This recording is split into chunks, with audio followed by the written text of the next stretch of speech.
ბავშვებო, მე ვარ ბეგო პოეტი, ახლა თქვენთან მოვედი და უნდა გითხრათ, რომ აი ძალიან მომენატრეთ. ახლა მინდა გამოიცნოთ ერთი ზღაპრის გმირი. ქართული ზღაპრის გმირია, ქართული. წაგიკითხავთ ლექს და გამოტოვებული სიტყვა თქვენ უნდა გამოიცნოთ ჩემო ძვირფასებო. აბა, დავიწყე.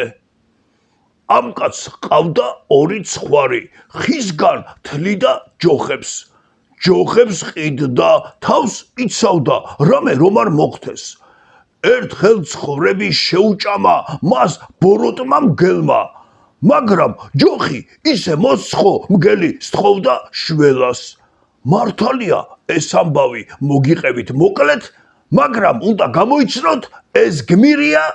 აი ეს სიტყვა თქვენ უნდა გამოიცნოთ ჩემო საყვარლებო. მე წავედი ახალი ლექსები უნდა დავწერო. აბა კარგად.